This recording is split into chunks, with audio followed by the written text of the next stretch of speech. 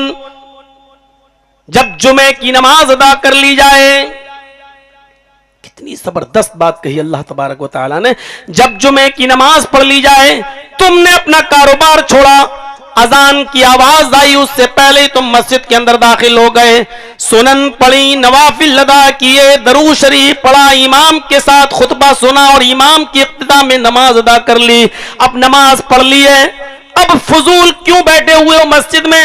جب نماز ادا کر لی تو مسجد چھوڑو، نماز پڑھ لی تو اب کیوں بیٹھے ہو یہاں؟ کیوں گپے لڑا رہے ہو؟ کیوں فضول باتیں کر رہے ہو؟ کیوں بکواس میں لگے ہو؟ کیوں اپنی چودراہٹ جما رہے ہو؟ چند لوگوں کو اکٹھا کر کے اب تم دنیاوی مشاغل میں مصروف ہو گئے ہو؟ نہیں نہیں، اب یہ دنیاوی باتوں میں مصروف مت ہوئیے۔ قرآن کہتا ہے جمعے کا دن بڑی اہمیت کا دن ہے، بہت مبارک دن ہے، لیکن یہ پورا کا پورا دن بھی تمہارے لیے عبادت کا میں نے متعین نہیں کیا ہے۔ اب تم نے دین تو حاصل کر لیا، اللہ کا حق تو ادا کر دیا ہے، اب دنیا کو طلب بھی کرو، لیکن اتنا ہی جتنا میں نے بتایا ہے۔ اس دنیا کو سر پر مت اٹھا لینا، اس دنیا کو اپنی چھاتی پر سوار مت کر لینا، اس دنیا کی موہ میں اتنا لالچ مت کر لینا کہ اس دنیا کے پیچھے پڑ جاؤ۔ جب نماز ادا کر لی، فَإِذَا قُضِيَتِ الصَّلَاةُ، جب نماز ادا ہو گئی، فَانتَشِرُوا فِي الْأَرْضِ، تو ہماری بنائی ہوئی زمین میں پھیل جاؤ۔ قانون بھی اسی نے بنایا، دنیا بھی اسی نے بنائی، زمین بھی اسی نے بنائی، زمین میں اناج بھی اسی نے پیدا کیا، اس نے ہمیں اور آپ کو بھی اسی دنیا میں پیدا کیا۔ وہی اصول بتا رہا ہے کہ آئے میرے بندو، جب تم نے نماز ادا کر لی، میری عبادت کر لی، اب دوسرے اصول پر وہ بھی میں ہی بنا رہا ہوں، اور وہ اصول یہ ہے کہ اب تم مسجد چھوڑو۔ فَانتَشِرُوا فِي الْأَرْضِ، اب تم میری پیدا کی ہوئی زمین میں پھیل جاؤ، میری پیدا کی ہوئی زمین میں منتشر ہو جاؤ۔ جہاں تک ہماری زمین پھیلی ہوئی ہے اور جہاں تک تم جا سکتے ہو، تگ و دو کر سکتے ہو، محنت و مزدوری کر سکتے ہو، کرو۔ فَانتَشِرُوا فِي الْأَرْضِ، میری زمین میں پھیل جاؤ۔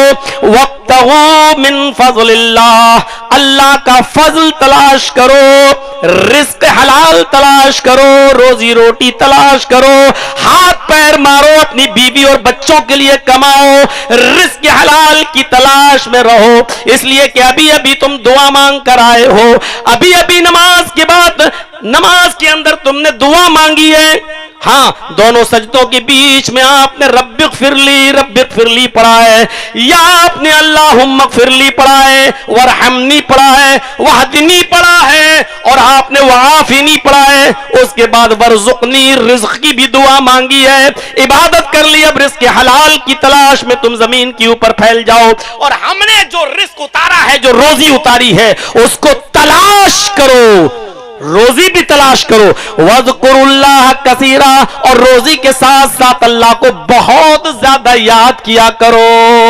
لَعَلَّكُمْ تُفْلِحُونَ، تاکہ تم کامیاب ہو جاؤ۔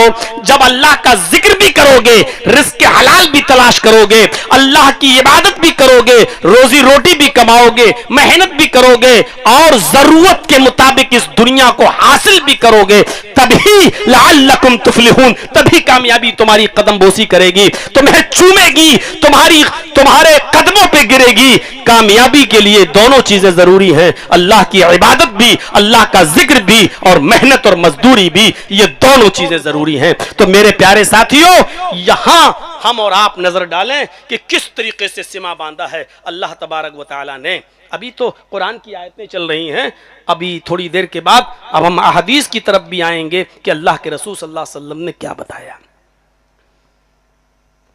کیا نبی اکرم دنیا سے نفرت کرتے تھے؟ نہیں، لیکن دنیا کو سر پر بھی نہیں بٹھایا کرتے تھے۔ آئیں گی ابھی مثالیں آپ کے سامنے. کیا صحابہ کرام دنیا سے قطع تعلق ہو کر کسی جنگل میں چلے گئے تھے اپنی بیوی بچوں کو چھوڑ کر؟ نہیں، وہ عبادت بھی کرتے تھے، نمازیں بھی پڑھتے تھے اور اپنے بیوی اور بچوں کے لیے کمایا بھی کرتے تھے. وہ دنیا کو حاصل بھی کیا کرتے تھے لیکن دنیا کو وہ سر پر نہیں بٹھایا کرتے تھے. اسی لیے فرمایا رزق بھی تلاش کرو، اور یہی وہ بھلائیاں ہیں جو دنیا کے اندر ہم نے پیدا کی، ہم نے اتاری ہیں. اس لیے اٹھتے بیٹھتے چلتے پھرتے اللہ سے ترک دنیا کی دعا مت کرو، بلکہ دنیا کی بھلائیوں کو طلب کرنے کے لیے اس کو پکارتے رہو. بلکہ اللہ نے یہ دعا بھی سکھلا دی، میرے بندوں میری بتائی ہوئی اس دعا کو پڑھو اور پڑھتے رہا کرو.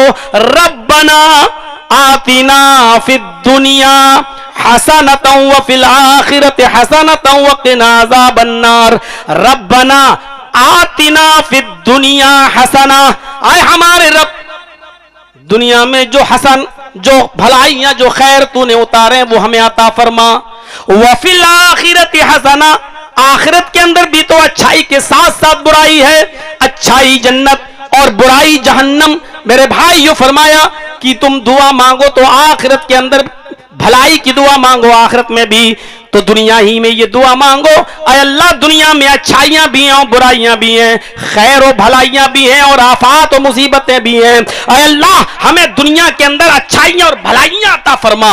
وفی الآخرۃ حسنہ، آخرت میں بھی بھلائیاں اور بری چیز یعنی جہنم دونوں ہیں، اس لیے آخرت کے اندر بھی ہمیں بری چیز سے بچا، یعنی ہمیں جنت عطا فرما، آخرت میں بھی ہمیں بھلائی عطا فرما. وقنا عذاب النار، اور ہمیں دوزخ کے عذاب سے، ہمیں جہنم کے عذاب سے نجات عطا فرما. یہاں نظر ڈالیں، پہلی آیت کے اندر اللہ رب العالمین نے دنیا کی پوری زندگی کو کہا دھوکہ ہے، متاع الغرور، اور ایک دھوکے کا سامان ہے. میں نے جو دوسری آیت پڑھی اس میں اللہ نے یہ کہا کہ تمہیں دنیا کی زندگی کہیں دھوکے میں نہ ڈال دے، فلا تغرنکم الحیات الدنیا، دھوکے میں نہ ڈال دے، اور ایسا نہ ہو کہ یہ دھوکہ اتنا بڑھ جائے کہ تم اللہ کی ذات کے تعلق سے بھی دھوکے میں آ جاؤ اور شیطان اللہ کے بارے میں بھی تمہیں دھوکے میں ڈال دے. تیسری آیت میں نے آپ کے سامنے پڑھی تو اس میں یہ بتایا گیا کہ دنیا کی زندگی محض کھیل اور تماشا ہے، جیسے کھیل اور تماشا برقرار نہیں رہتا ہے دنیا بھی برقرار نہیں رہے گی. چوتھی آیت ہم نے آپ کے سامنے پڑھی، اس میں یہ بتایا گیا ہے کہ دنیا کے اندر رہو، حاصل بھی کرو، دنیا کو طلب بھی کرو، لیکن دنیا میں رزق بھی حاصل کرو تو عبادت بھی کرو، اور یہ دونوں چیزیں اللہ کا ذکر اور اللہ کی عبادت اور حصول دنیا دونوں کو جب ساتھ میں لے کے چلو گے تو تم کامیاب ہو جاؤ گے، اور کامیابی تمہارے قدم چومے گی. یہ تبھی ملے گا جب ذکر الہی کو، اللہ کے ذکر کو اور حصول دنیا کو دونوں کو ساتھ میں لے کے چلو گے. اور ہم نے پانچویں آیت کے اندر اللہ تبارک و تعالیٰ نے یہ فرمایا دنیا میں اچھائیاں بھی ہیں برائیاں، لہذا دنیا میں اچھائیاں طلب کرتے رہو اور دنیا میں اچھائیوں کے پیچھے پڑو اور اسی کو حاصل کرنے کی دعا بھی مانگو. لیکن دنیا کو طلب تو کرو لیکن دنیا کو محبوب مت بناؤ. اب غور سے سنیے گا، اس بات کو سمجھ لیجئے گا، دنیا کو چاہو تو ضرورت کے تحت، لیکن دنیا کو محبوب مت بناؤ، کیونکہ محبوب ایک ہی ہوتا ہے، محبوب 10 نہیں ہوتے ہیں.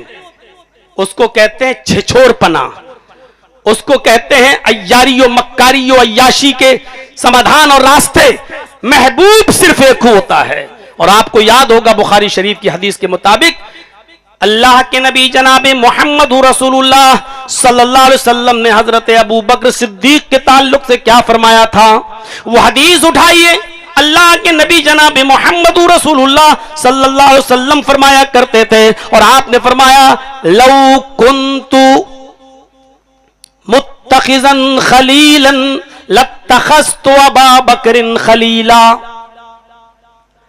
اگر میں دنیا میں کسی کو خلیل بناتا، محبوب، اگر میں دنیا میں کسی کو خلیل بناتا، محبوب بناتا، تو میں کس کو بناتا؟ نبی اکرم جناب محمد رسول اللہ